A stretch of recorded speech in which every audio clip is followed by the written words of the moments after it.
What if the story of Lucifer's fall that you've always known was only half the truth? What if there's a deeper, hidden version of his rebellion, one that challenges everything we thought we understood about good, evil, and the divine plan? Today, we're uncovering an ancient and forbidden narrative of Lucifer's fall, preserved for centuries in the sacred texts of Ethiopia. This version of the story goes beyond the common tale of pride and punishment, revealing a more complex and spiritual conflict that reshapes our understanding of the heavenly rebellion. Let's dive into the Ethiopian perspective found in the Book of Enoch and the Book of the Mysteries of Heaven and Earth. We'll explore a Lucifer whose fall is not just about pride, but a deep theological debate over divine order and the nature of creation. Let's journey into this lost version of heaven's greatest rebellion and see how it impacts our view of faith and redemption. 2. The traditional Western narrative of Lucifer's fall. In Western Christianity, the story of Lucifer's fall is often framed as a dramatic moment of rebellion. The popular view, especially influenced by texts like Isaiah 14:12 and John Milton's Paradise Lost, depicts Lucifer's descent as a swift and prideful defiance against God. He is the ultimate symbol of evil, cast down from heaven for daring to challenge God's authority. This version presents Lucifer as the archetype of pride, ambition, and arrogance. The biblical narrative, as commonly understood, presents Lucifer as a being of light who, in his pride, sought to overthrow God's rule. His fall is portrayed as a cataclysmic event, one that creates a clear division between good and evil, order and chaos. This image is reinforced by theological traditions that shaped Western Christianity, including the Latin Vulgate and the teachings of medieval theologians. While the Western perspective serves to teach humility and the dangers of pride, it often leaves little room for complexity or nuance. The narrative presents Lucifer as a purely evil figure, stripped of any sympathetic traits. He becomes a cautionary tale, urging believers to resist the temptation to challenge divine authority or to become too consumed by personal ambition. However, this view often overlooks deeper theological questions, such as why Lucifer might have chosen to rebel in the first place, and whether his actions were part of a larger divine plan. For us, as we seek to understand divine will and obedience, it's essential to look beyond the simplified version of Lucifer's fall and consider the complexities involved. The question remains, how does our understanding of good and evil shape our faith? And what do we miss when we only focus on the black and white narrative of rebellion? In the next scene, we'll dive into Ethiopia's unique perspective, where Lucifer's fall is framed not as an act of simple pride, but as a deeper, more theological conflict. 2. Ethiopia's hidden version, a cosmic debate. The Ethiopian version of Lucifer's fall presents a profound theological debate, one that transcends the traditional narrative of pride and defiance, found in sacred texts such as the Book of Enoch and the Book of the Mysteries of Heaven and Earth. This interpretation offers a completely different perspective, one rooted in a cosmic disagreement over divine order. According to Ethiopian tradition, Lucifer, known as Satanel, did not rebel out of mere pride. His fall stems from a deep theological conviction, a protest against God's decision to elevate humanity above the celestial beings. In these ancient texts, Lucifer questions why he, a being made of fire and light, should bow before a creation made of dust, a fragile human being. This protest isn't framed as a rejection of God's authority, but as a defense of what Lucifer perceived as a flawed divine plan. The Ethiopian texts suggest that Lucifer's rebellion wasn't just a personal affront to God, but a disagreement over the structure of the universe and the role of humans within it. Lucifer believed that the divine order, in which celestial beings hold a higher status, was being upended by the creation of humanity. For him, it wasn't about power or envy, it was about the violation of cosmic hierarchy. This perspective adds a layer of complexity to Lucifer's character.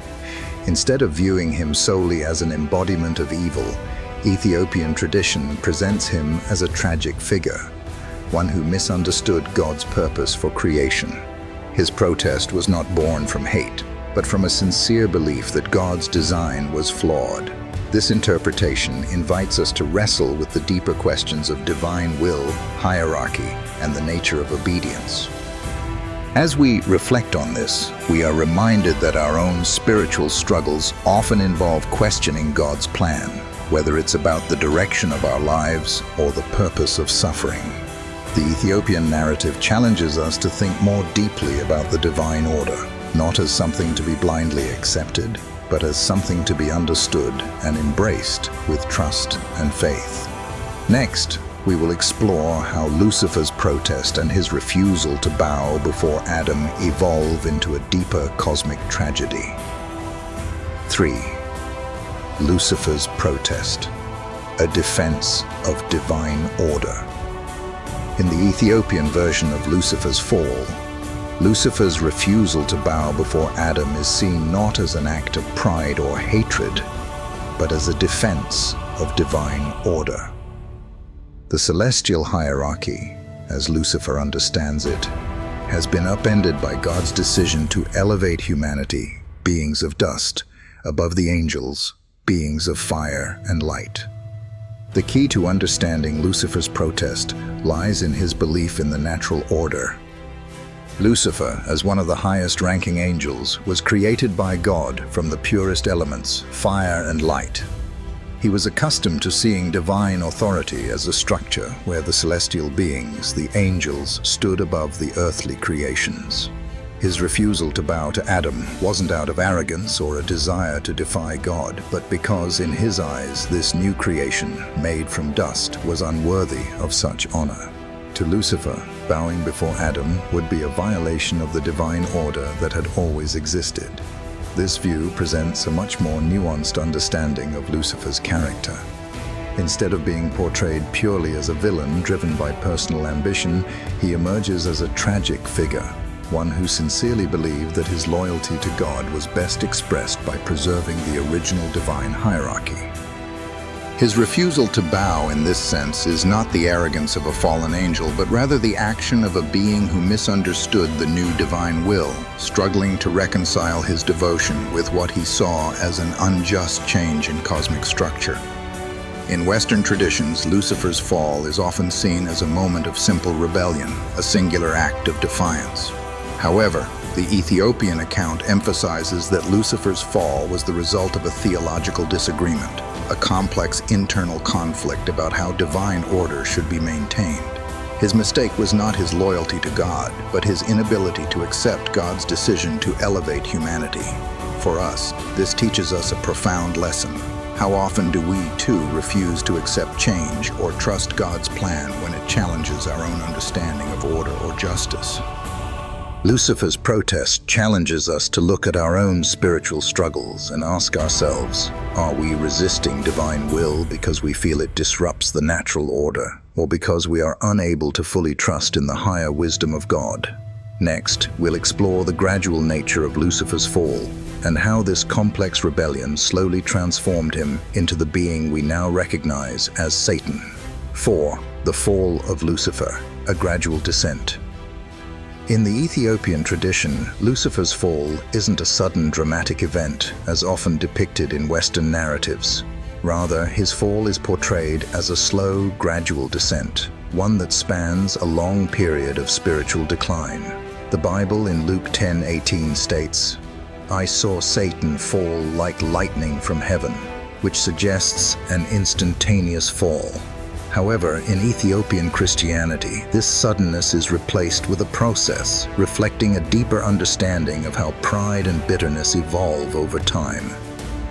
Lucifer's transformation from a high-ranking celestial being into Satan, the adversary, is not immediate, but becomes a slow unraveling as he increasingly distances himself from God's will.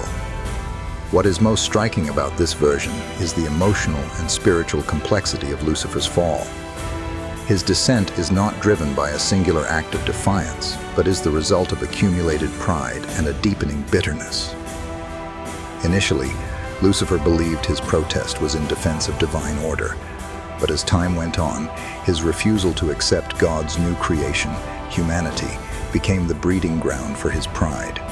This pride eventually twisted his character and filled him with a bitterness that fueled his rebellion. In this gradual fall, we see the human side of Lucifer. His rebellion wasn't born out of pure malice, but rather out of a misunderstood sense of justice, a wounded pride that over time became corrupted. This slow transformation is a powerful reflection of the way spiritual struggles unfold in our own lives. Just like Lucifer, we often don't experience a sudden fall into sin. Instead, it's a gradual drift away from divine will. Small compromises, silent doubts, and a growing resentment that takes root over time. This narrative teaches us something profound about our own spiritual journeys. Spiritual decline, like Lucifer's, is rarely immediate. It's the subtle shift in our hearts, the moments when we choose to turn away from God's wisdom, or when we allow pride to quietly grow. Understanding this slow descent encourages us to reflect on our own lives and recognize the moments when we are veering off track, before the distance between us and God grows too wide. Next, we'll explore how the Ethiopian tradition offers a unique and hopeful view of redemption, even for Lucifer himself, which stands in stark contrast to the Western notion of irreversible damnation. 5. The concept of redemption in Ethiopian tradition.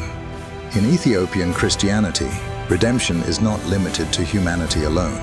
It extends to all of creation, even to those who have fallen from grace. This expansive concept of redemption is one of the most striking differences between the Ethiopian version of Lucifer's fall and Western Christianity's understanding of eternal damnation. Ethiopian texts, particularly those like the Book of the Mysteries of Heaven and Earth, present the idea that even Lucifer, despite his rebellion, may still hold the potential for redemption. While the Western Church often sees Lucifer's fall as an irreversible act, with no hope of reconciliation, Ethiopia's tradition suggests that God's mercy is far broader and more inclusive than we often imagine. Colossians 1:20 speaks of Christ reconciling all things, whether things on earth or things in heaven. This verse aligns with the Ethiopian view that God's plan for redemption is not just for humanity, but for all beings, angels, spirits, and even those who have fallen the furthest. This theological openness to the possibility of universal restoration presents a radically different view of Lucifer and the fallen angels. This more inclusive concept of divine mercy provides an important lesson. No one is beyond the reach of God's grace. This can be a deeply comforting idea, especially when considering the nature of spiritual struggles and the times we fall short of divine expectations. It challenges us to hold on to hope and remember that even our darkest moments, as individuals or as a collective, are not beyond God's capacity for redemption. In Ethiopian Christianity, the idea that even the most fallen beings might eventually be offered a path back to grace speaks volumes about God's nature: merciful, patient, and ultimately redemptive. It's a view that suggests a more compassionate perspective on the cosmic struggle between good and evil. Instead of viewing Lucifer as a being permanently damned, Ethiopian tradition allows for the possibility that even he could one day return to the divine fold, if redemption is truly at the heart of God's purpose for creation. This perspective doesn't ignore the reality of sin and rebellion, but offers a deeper understanding of God's mercy, one that encourages us to never lose hope, even when we feel most lost. The Ethiopian view invites us to reflect on our own need for mercy and grace, and it encourages us to extend that grace to others, knowing that redemption is always within reach, no matter the struggle or the fall.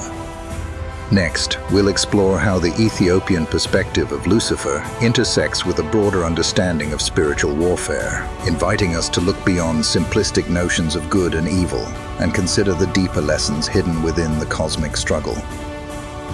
6. The Ethiopian view of Lucifer, not pure evil. In the Western tradition, Lucifer is often depicted as the embodiment of evil, a fallen angel whose sole purpose is to oppose God and lead humanity astray. He is the adversary, the tempter, and the ultimate source of sin and darkness. But the Ethiopian perspective offers a much more nuanced view of Lucifer, one that sees him not purely as an evil being, but as a complex, integral part of the spiritual world. In Ethiopia's rich theological tradition, Lucifer, or Satanel, is understood within a broader cosmological framework that acknowledges the existence of both benevolent and malevolent spirit beings. These beings are not seen in absolute terms of good versus evil. Instead, they are woven into the spiritual geography of the world, interacting with humanity in ways that influence both spiritual growth and spiritual struggle. Ethiopian Christianity draws on ancient beliefs that predate Christianity itself, local demonology and cosmology in which spirits, some malevolent and others neutral, dwell in the unseen world. This view recognizes that spiritual beings, including Lucifer, exist within a balance of forces. The Ethiopian texts and oral traditions do not portray Lucifer as the absolute enemy of mankind, but rather as a figure whose role is embedded in the complex interplay between divine order and free will. In 2 Corinthians chapter 11:14, the Apostle Paul warns, "And no wonder, for Satan himself masquerades as an angel of light." This verse captures the Ethiopian interpretation of Lucifer, not as an inherently malevolent being, but as someone whose actions stem from misunderstanding, pride, and cosmic tragedy. His role as a tester of the faithful, rather than a direct embodiment of pure evil, presents an opportunity for spiritual growth. He is seen not just as a tempter, but as part of the divine challenge to human free will, a test of faith and resilience. In Ethiopian tradition, Lucifer often appears as a stranger, a king, a priest, or a wanderer, testing the faith of those he encounters. His presence is not always one of destruction. Rather, he brings confusion and temptation, prompting believers to confront their inner struggles, refine their faith, and grow spiritually. This perspective reveals a dynamic view of the spiritual world, where struggles are not always to be feared, but can serve as powerful means of spiritual development. This view of Lucifer challenges the Western understanding of spiritual warfare. In Ethiopia's view, the forces of darkness are not simply to be opposed and feared, but understood and confronted in a way that strengthens faith. Spiritual battles are not just about rejecting temptation, but learning from it, recognizing that our responses to these challenges can lead us to a deeper relationship with God. The Ethiopian view also teaches us that the light and dark within each of us are part of a greater cosmic balance that God can use for good. Rather than seeing ourselves as inherently good or bad, this perspective invites us to acknowledge our complexities, our struggles, flaws, and growth, and trust that God can work through even the darkest moments to bring about spiritual victory. As we continue, we'll reflect on how these insights challenge our view of spiritual warfare and the nature of divine grace. The Ethiopian perspective on Lucifer invites us to reconsider our own spiritual struggles in a more balanced and redemptive light. 7. Lucifer as a test for the faithful. In Ethiopian tradition, Lucifer's role is not just that of an evil antagonist seeking to destroy humanity.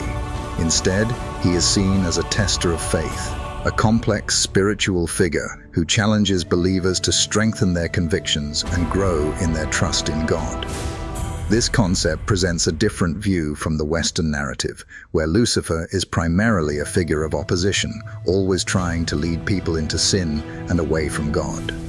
In Ethiopia, his presence is seen as a divine tool for refining and purifying the faithful. The Ethiopian oral traditions tell of Lucifer appearing in various forms, sometimes as a king, a priest, or even a wanderer. Each time, he brings with him confusion and temptation, testing those who encounter him.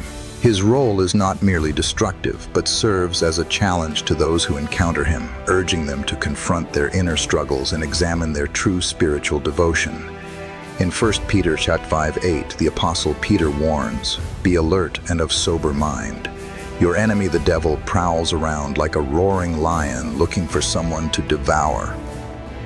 This verse captures the essence of Lucifer's role as a tester, one who seeks to sift through the faithful to see who stands strong and who falters. But the Ethiopian perspective encourages a deeper reflection on the purpose behind these tests. Rather than viewing Lucifer as solely a force of evil, he becomes an agent of spiritual refinement, a tool used by God to strengthen the resolve of his followers. This is not a view of Lucifer as a mere tempter, but as an active participant in the divine plan, challenging the faithful to rise above their weaknesses and doubts.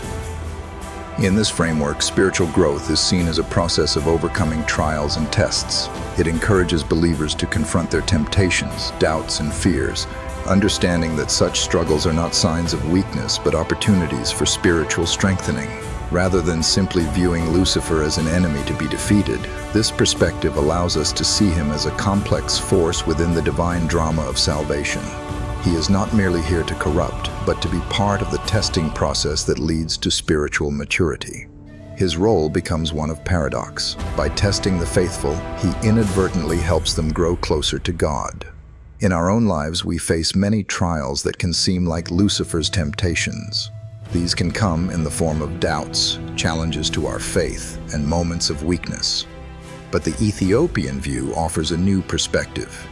Instead of seeing these challenges as simply the work of evil, we can view them as opportunities for growth. These tests shape us, refine us, and strengthen our spiritual character.